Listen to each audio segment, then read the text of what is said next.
The stars you were chasing shine right deep inside you.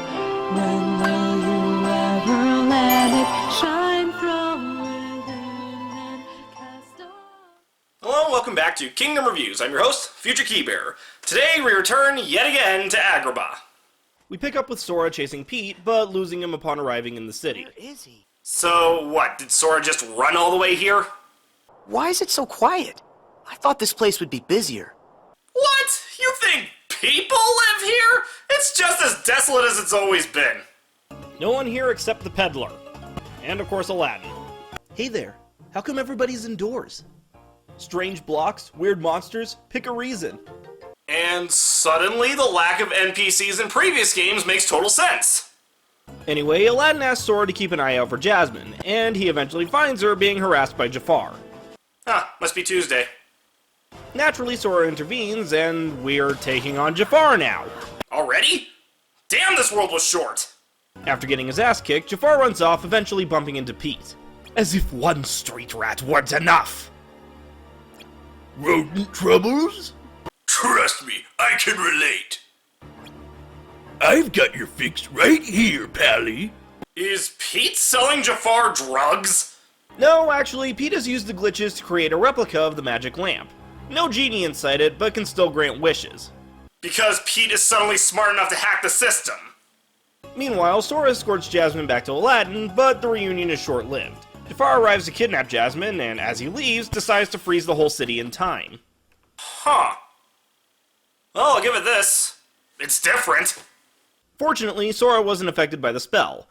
Unfortunately, however, Iago is still flapping about and swipes the real lamp from Aladdin. Sora, you've got to get that lamp back! There's a friend inside who can help you! Hey, that's metagaming! And so you have 3 minutes to chase Iago down. However, Jafar catches wind that Sora is still moving and makes things more difficult by sending phantoms after him. If you get touched by one of these phantoms, you'll lose time.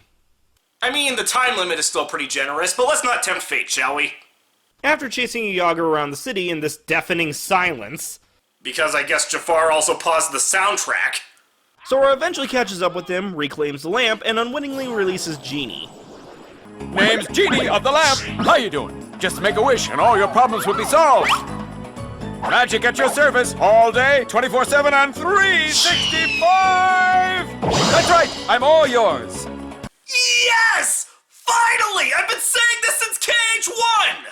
So Sora wishes for the city to have fewer problems, and Genie interprets this as just getting rid of the phantoms.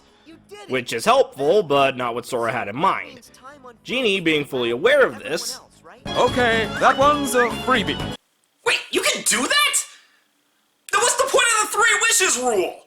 But Sora's second attempt at wish number 1 goes a little better, as he wishes to be taken to Jafar, which is of course at the Cave of Wonders. Why? There's no lamp, he's not currently after the keyhole, so why come here? Anyway, Jafar uses one of his wishes to keep Sora from following him into the cave. Unfortunately, there's not a cave boss fight here, just another system sector. After crawling through the newly revamped cave, we catch up with Jafar in the lamp chamber. It seems clear to me now. You are no street rat. Why not serve me? Whatever you desire, I can make it happen. Whatever I desire, huh? Alright. Oh god, Sora's gone to the dark side! No, but wouldn't that be a twist? So we take on Jafar again, and after beating his ass, again, he decides to, you guessed it, wish to become a genie and flees into the keyhole. This is the first time since Destiny Islands that the keyhole fight is just more straightforward combat. Unlike Darkseid, however, the bug blocks don't really add anything that unique to this version of the fight. Afterwards, Sora continues his chase for Pete, but not before saying goodbye to Genie and offering his last wish to Aladdin. Huh, I would have figured wishes were non-transferable. Anyway, Sora chases Pete outside. However, he plays a little trump card known as Maleficent. She simply casts Sora aside and...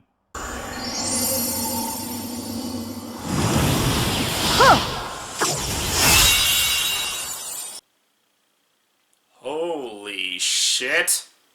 I mean, yeah, it's explained that it's not a real Keyblade, but... damn.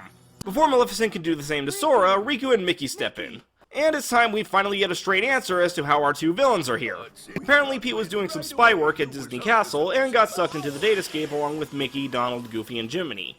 And after seeing this, he called Maleficent, thinking that it might be helpful for conquering the worlds. Good to know that the Cornerstone of Light is doing its job. As well as, the castle guard. Anyway, Maleficent and Pete run off and decide to take Riku with them. Riku! He's gone. Wow. That's a depressing way to end things. So that was Agrabah. Pretty neat. This world had a lot of neat concepts going for it, keeping it from being too similar to the first game, but overall was really nothing special. Well, that's it for this episode. Tune in next time as we return to a familiar castle.